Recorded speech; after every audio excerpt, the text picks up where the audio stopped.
labai geri važiuoti per mėsą, jeigu nori važiuoti su viena ranka veipint, tai puikus pasirinkimas. Dabar aktualiausias klausimas moterims. Šitą dėsim intro, kad žiūrėtų iš šitos vietos. Patrauktų tavo žvilgsnį. Žvilgsnį? Žvilgsnį. Ar dėmesį? Dėmesį. Pimpo. Jokiais būdais neimtų jokių narkotikų.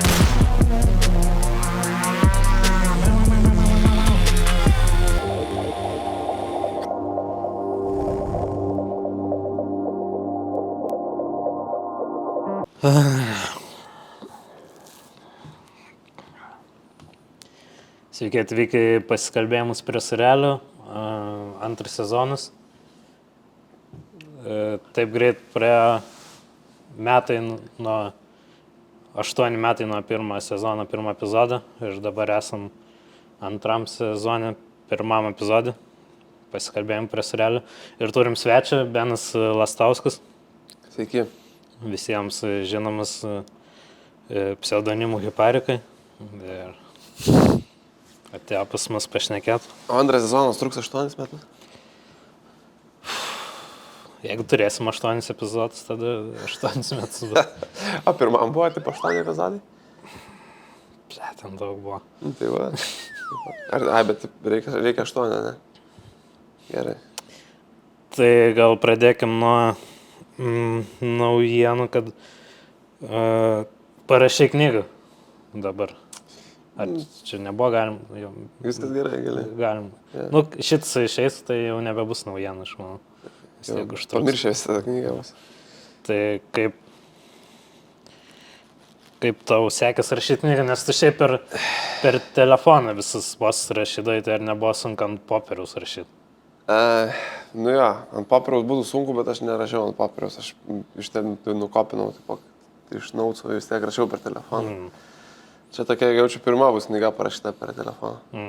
Per telefoną. Tai realiai nupeistinai. Nukopinau kopijuotą gavos, nes aš iš naucų nukopinau jau ir tada nusikopinau į Wordą, žinai, ir ten Wordą sumaketavau ir tada su ten redaktoriam siunčiau. Ir kai nusinti Word redaktoriui ir jeigu viskas gerai, sako gerai ir tu toks Word. Word. Žodis. Word. PDF. By default. PDF, jo. Žemaitaitis. Tai ar dabar tu save vadinsi rašytojai? Ar tu būsi rašytojas? Nežinau. Aš manau, retai, kad šiaip žmonės save kažko vadina. Tik gal komikai save labai mėgsta. Komikais vadina. O visiems kitiems tai jau kaip vadina, taip vadina.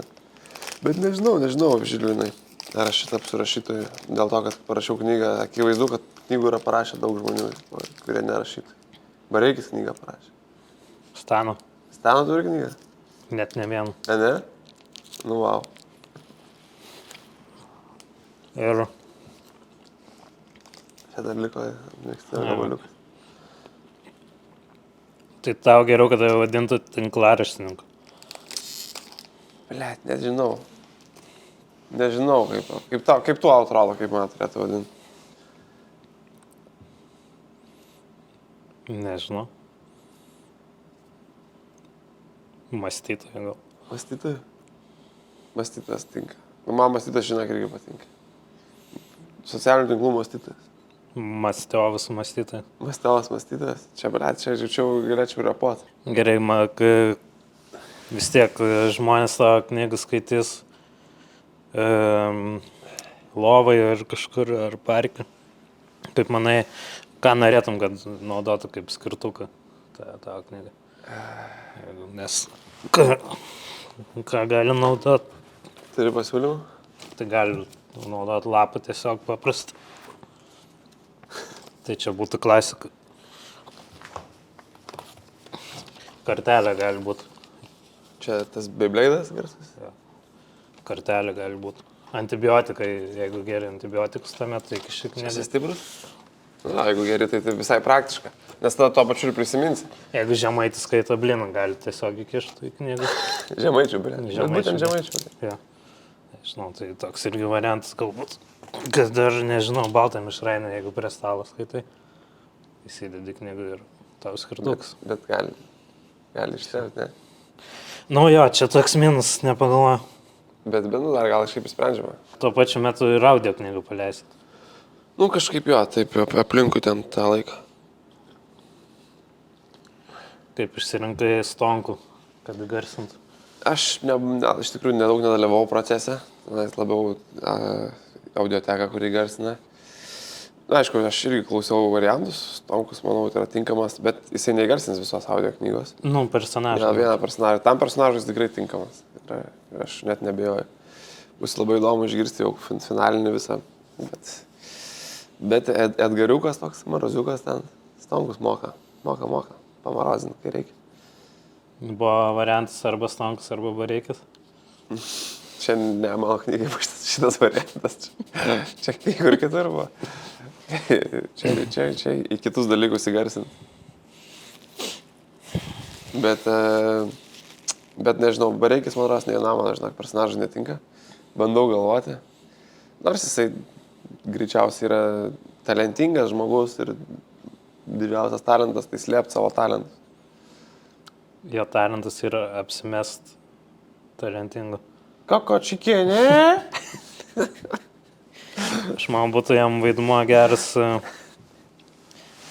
minkšto viršelio, jeigu knyga minkšto viršelio. Čia jo vaidmuo? Jo. Jis garsintų viršelį? Nėra kokio personažo, kad būtų iš mažo miesto komikas, juokingas šaunuolis. Bet juokingas. Ne, tokio nėra. Avangardiškai. Šitą knygą avangardiškai juokinga. Iš mažo miesto, ne? Jo, iš biržų kur nors. Iš biržų, tos pusės. Ne, tokio nėra dar. Bet kitoj, jeigu rašysiu kitą knygą, bus avangardiškai juokingas. Nes dabar kol kas nebrangiai man kainuotų paimti, nes kai šitas antras sezonas važiuos, tai Kiek knygų kainuotų? kainas šaus. Kiek tavo vaidmuo knygai? Nes dabar gal paimtum užpydysiu, bet kai jis važiuos viskas, tai iki 7,5 gali kilti. Nu, blet, jo. Bet jau 7,5 gal daugokai. Aišku, nebežiūrint kiek ten. Tai suvirsvaris. Vis tiek surelius valgai. Gerai, užteks apie tą knygą. Kaip manai prasidėjo Beno Lastausko kelionė žinomumui, čia gal toks žmonės LT klausimus, bet vis tiek turim paimti. Koks padarė? Kaip prasidėjo Beno Lastausko kelias į žinomumą? Kas skyrocketina tave? Taip, greičiausiai, kad Seagal. Seagal. Nu, Ne vienam bičiui karjerą sukūrė. ne vienam, jinai taip pastarnavo Lietuvai. Lietuvai davė herojų skirtingom formom. Bet toks, nu, jeigu žiūrint, nu, tiesiog skaičiais taip vadovaujantis. Skaičiais būtų Seagal Reelsas. Jį realiai matė virš milijono lietuvių, spėjau, kad lietuvių, abejo, ar Latvijai žiūrėjo, ir estai, ar dar kas nors, ten tą Reelsą. Tai automatiškai tavo veidą pamatė daug žmonių. Ir kažkokius impulsus davė, nes čia sutapo su to, kai mes pradėjom podcastą. Bet jeigu taip žiūrint, jau atmetus labiau skaičius, mažiau pragmatiškai, tai manau, kad vis tiek prasidėjo tai tekstais, o įsivažiavo po to, kai atėjau į YouTube'ą. Ir tada YouTube'as, Instagramas ten jau savo eigą. Tavo kaip kelias prasidėjo nuo agentūrų, tu rašydai tekstus. Kada nusprendai, kad nebenori kažkam rašyti, nori savo rašyti, ar ten susipikai su vadovu ir sakai, gerai, pašlemėk, aš išeinu iš darbo, aš senelizai, aš įbliausiu savo karjerą. Ar tai buvo, ar kažkas? Ne, nebuvo, šiaip iš tikrųjų taip. Visą laiką gerai atsiliepiu. Repa? Labas, nori surelių? O iš šio tikrai šokoladinį. Nori surelių ar mišrainės, ką? Yra juodo šokolado, jeigu nori. Nori juodo šokoladą? Nori juodo šokoladą? Ką? Padyk čia, šlapiauto viso. Patyk. Čia grapa, susipažink. Pažįstamys? Matai, Donny Montella škosina. Bet tai apsikirpo. Ja, padarė. Donny Montella ruošės Eurovizijos atrankai. Nu, bėgs jau, varyk. Eik, na, išpurino visą. Pista. Šūnis, ne, su katinais taip nebūtų. Bet vis tiek, tu buvai toks kaip ir Rajonskas. Nu, aš maištavau, taip. Aš tokias iš geros šeimos esu, aš to neslepiu, iš intelektualios šeimos. Ir Nuo maišto forma, paauglystės buvo tai, kad aš einu trintis rajone po gatvės. Ar dabar dar tie rajonskio draugai bendrauja su tavim, ar jau galvoja, kad pasikelius tais? Bendravom, aišku, nežinau, tu daug praleidai laiko su draugais šiaip iš esmės, ta prasme. Kiek, turi antrą pusę, ar ne? Praleidai su antrą pusę. Kažkiek būniu ten, va, kas darbo reikalais, renginiai dar kažkas ir kiek ten draugams, nu, ten kažkiek lieka, tai aš kai tik išeinu sutinku, bet šiaip iš tikrųjų bendrauju. Mano visas pagrindas liko tas pats žmonių, kuris buvo. Atsirado kažkiek naujų, bet nesakyčiau, kad pasikeitė kažkas kardinaliai. O kokiam rajone augai? Antakalnis. Tai kas geriau, Antakalnis ar Nida? Nu, Antakalnis man geriausias, taip, aš ten jaučiuos namie, žinai. Bet šiaip kas ten tokia toj Nidai, kad taip traukia? Jūra ir Šventoja yra jūra. Aš šiaip niekad nebuvau tiek daug buvęs, kiek praeitą vasarą ten taip gavos, kad nuvažiavau ir kažkaip gal tingėjau išvažiuoti, tai ir buvau ilgai, taip, bet... Nu jo, nes ilgai važiuoja, taip 4 valandas. Ja, ten skeltai dar, ble. Bei, kad vieną dieną nebegalėsi stumti ant influencerių, nes visi save kaip bus? Šitas yra dalykas, aš neslėpsiu, kad tiesiog... Bet vėlgi, aš, pavyzdžiui, buvo toks momentas, kai ten rašydavai ten apie savo vis tiek aplinkos žmonės, apie jų tam tikrus įpročius, apie jų galbūt klystkelius, demonus ir jie atpažįsdavo ir jie įsižeisdavo, žinai, kažkaip atpykdavo. Ir šitą turėjai perlipti. Turėjai perlipti nes matydavai, kad tai patinka žmonėms, kad atpažįsta ir kiti žmonės ir toliau. Ir jie vienoje vietoje tiesiog draugeliai suprato, kad čia nėra asmeniško nieko, ir kad aš nesu piktas, ir kad aš nebus taip, kad aš ant jų ten kažkokį dantį grėžiu. Tad aš tiesiog panaudoju tam tikras detalės ir manau, kad čia yra gebėjimas pažvengti iš savęs. Bet aš žinau, apie ką, taip, šitas klausimas geras, jis iš tikrųjų yra. Tai jau dabar yra sudėtinga iš tikrųjų. Yra visą laiką dvi medalio pusės. Gal aš kažkur irgi būnu neteisus, arba kažkur perspaudžiu ir gal kažkur pasielgiu negražiai, bet manau, kad čia ir yra iššūkis tam kūrybinis, žinai. Kodėl nemėgsi influencerių ar dėt? Kad kokį kremą pareklamavo ir tave išberino jau už tai? Mane beria šiaip žiauriai, bet mane jaučiu beria tiesiog, nes tai mane prakeikė influenceriai, kažkaip pasburėjo nuo kokie nors influenceriai ir pasakė, kad mane prakeikė. Esu nuolat veidą kažkaip plėmais metų. Aš nėra, kad aš nemėgčiau influencerių, aš gerbiu juos, aš iš jų pasijuokiu, bet aš pasijuokiu, kai jie kažką nupjauna į kairę arba į dešinę. Ir aš iš to jokios. Bet paspirtukų nereklamuotum nieko? Greičiausiai, kad ne. Paspirtukai nepatinka man, paspirtukai pavojinga. Bet aš jau vėlgi neturiu ten kažką, gerai paspirtukus tai turiu, nepatinka, net jau asmeninis. Paspirtukai Spartan. Spartan? Kai čia sovietmečių gamintis. Labai gerai važiuoti per mėsą, jeigu nori važiuoti su viena ranka veipint, tai puikus pasirinkimus. Šūdo kabelas čia. Jeigu ieškat paspirtuko, tai paspirtukai Spartan. Jūs dabar čia bus, ne? Ne, patrauks, tai čia. Spartan? Daug nesumokė. Aš per pavadinimą. Paspirtan? Paspartan. Čia prezidentinis Spartan. Susigal, turėjai bifą, kaip išsisprendėt? Niekaip. Žinai, buvo mane Facebook'e pakvietas, tai nežinau, ar ten tikrai nas akaunas ar ne. Bet liepė 100 rašė kažką ten. Grasinu, ne. Aš manau, kad nekvaila moteris, nesupranta, tam tikrose vietose, šitam žaidime nemanau, kad jinai kvaila. Tai aš manau, kad jinai supranta, kad aš nieko nelegalaus nepadariau. Tai kitas produktas, kremas guliaš. Tai jeigu važiuojant paspirtuku nutrinėt rankas, kremas guliaš, galite įsigyti Shop Baisygal. Jeigu nusiabinai nuo paspirtuko ir išsimušai dantis, tinka šitas kremas? Pasitep. Tai Shop Baisygal rasit nuolaidas dabar. Rodė. Šiaip bendrai paėmus, ar tau patinka bifai ar labiau kiaulienų, vištienų, nes su bifu gali, bifus ragenų padaryti, steikų, su kiaulienu gali padaryti šašlaiką gerą, guliašą kokį, o su vištienu goba, vištienu ten. Mėgstu bifų steikus, tikrai. Vidutiniškai keptus bifus mėgstu. Bet vidutiniškai keptus, jeigu perkepęs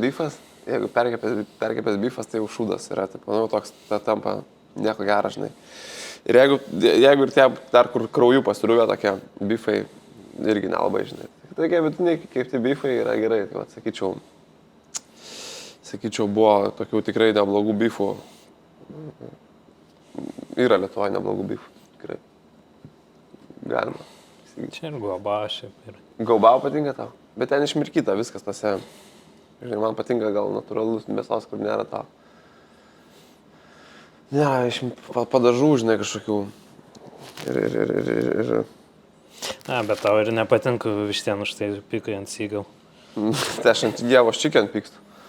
Ant Dievo Chicken pykstu, nes jinai paspirtukais važiuoja su savo hakaliu kažkokiu tipo pusdurniu, tipo dviesi.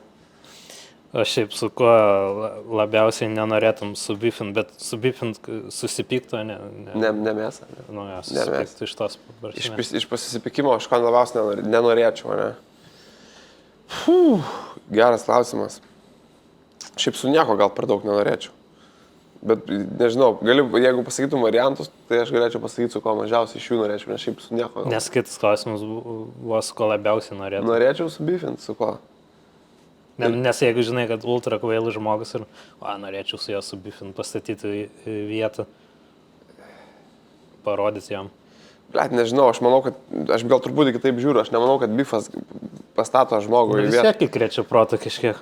Parodo tą požiūrį, kurio jis nesupranta, tarkim. Jo, bet bet kaip tik tai jam sukelia dar daugiau emocijų ir jis dar labiau užsiblokuoja nuo to požiūrį. Aš manau, kad jeigu tu pamokyt žmogų, gali tik tais dialogę. Tai jeigu tu su juo kalbėsi pagarbiai, tai nes aš, pavyzdžiui, aš tikrai netikiu, kad aš ten įsivėlęs į bifą su Furmanavičium, tarkim, aš galiu jam įkrėti kažkur proto arba su celofanu ar kitų šiukšlę. Taip pat aš nemanau, kad įkrėsiu proto jiems. Manau, kad protas dabar įsikrečia tada, kai vyksta susitaikymas po bifo. Kai išsimėtot emocijas, kai susirenka ten tiek viena, tiek kita pusė ten kažkokius palaikymus ir po to įvyksta susitaikymas. Tada manau, kad bifas gali kažkas naudos atnešti ir tada tasai atsiranda prasmė. Bet šiaip tai nemanau, kad bifose pačiuose kažkas ten įvyksta, nes sakau, kaip tik žmonės užsiblokuoja. Bent jau aš, pažiūrėjau, aš pats paleidžiu. Aš stengiuosi labai valdyti savo emocijas, paskutiniu metu su tuo dirbu, bet, pavyzdžiui, kai pamatau kažkur, kad kažkas iš mano požiūrio taško žiūrint yra neteisus, aš paleidžiu tai ir prasiduodu emocijai ir tada aš nebegirdžiu nieko. Ir tik po to, kai šiek tiek nusiraminu, galvoju, okei, gal aš galėjau kitaip šiek tiek pažiūrėti. Tai ačiū Dievui, kad tai būna labai retai, bet vis dar būna. Tai nenorėčiau bifinti iš tikrųjų, su niekuo. Ar norėtum tapti kriterijum kokiem nors žmonėm, kurie, pavyzdžiui, prieš keldami istoriją pagalvotų, o ne, ką Benukas pagalvos, gal reikia nekelti. Rolas sakė per nepatogius, kai aš buvau vasarą, sakė, kad veikia tasai mano taip pasirinktas, kad taip jau, sako, ir jis pagalvoja. Sako, ir pagalvoja. Rolas pagalvoja? Netikė. Tava sakė, kad būna, kad... Du antonimai vienam sakyti. Nežinau, aš žinau, kad Rolas tikrai pagalvoja. Šiaip atsiprašau, Rolai, jeigu žiūrėsi, tai jeigu bus kažkokių darbelių, tai... Mielai, ne? Čia tik dėl clickbaito aš tai pasakiau. Mielai, prisijungtum. Pabrainstormint, ką užduot Valujavičiui. Nepatogiai. Šiaip ar save įsivaizduoja kitam amplua, negu dabar esi, pavyzdžiui, nežinau, ten statybininkas Benas. Čia... Ne, aš tai puikiai įsivaizduoju, aš atidirbę šitos darbus. Vagis Benas. Būtų įdomu, bet jau tada turėtų gal kokios rimtesnės vagystės, kurių reiktų planuoti, ruoštis tenais ir galvoti, žinai, viską, o ne tokios, kad ten... Pimpalo rodytojas Benas. Aš įsivaizduoju, bet reiktų labai perliūti, nes gana žiūriu taip konservatyviai nuogumą. Žilvino draugas Benas. Puikiai. O kas, ne? Šiaip sakai, nieko nereklamuoji iš asmeninės paskirties, nenori sėti savęs su brandais, jeigu parašytų boss tau. Hugo boss ir sakytų, mes tau duodam ten neįsivaizduojamų sumų, ten $7,000. Grinais, jokių mokesčių. Prie lito 1,4. Bet sakytų, tau nieko nereiks daryti, tiesiog toliau vaikščiot su maišeliu. Aš nesakau kad aš niekada nereklamuosiu. Ne, sakai, dabar nenoriu. Bet dabar nenoriu, bet aš vėlgi, jeigu aš gaučiau pasiūlymą, kuris nebūtų ten tiesiog pareklamuok mūsų produktą ir įkelk story ir postą, o tai būtų pasiūlymas, kažkoks metinis kontraktas su tam tikrom sąlygom, kad prisijungia prie mūsų, tarkim, nes mes turim brandą Hiparikų ir prisijungia prie Hiparikų brando ir nori, kad tapatinti su juo, plus ten kažkiek, kad būtų ir mūsų asmeninėse paskirose, tai aš net ne tai, kad aš sutikčiau, mes patys galbūt net ir tiksliau ne mes patys, bet vadyba būtent to ir siekia turėti tokius partnerius ilgalaikius. Ir aš nematau nieko blogo. Ir tiek aš žinau vieną dalyką, kad tai būtų partneris, kurio produktų ar paslaugą aš pats tiesiog tikėčiau, pasitikėčiau ir kur nebejočiau. Ir vis tiek nepaisant to gali nudegti. Ir čia, pavyzdžiui, karo situacija parodė, ant kiek yra verslai kartais patys patikimiausi ir atrodo solidus, jie elgiasi vertybiškai labai negražiai.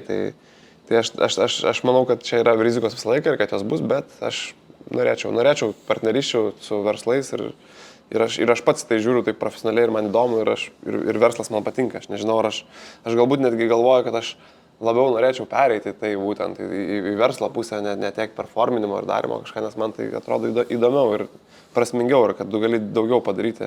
Nors kaip ir atrodo, kad tas publikos ir masės auditorijos valdomas nuo scenos tenais, veidų ir taip toliau būnant, bet aš manau, kad didžiausias darbas tai yra išnaudoti tuos veidus ir savo naudai, žinai, kažkokio kaip verslo pusės.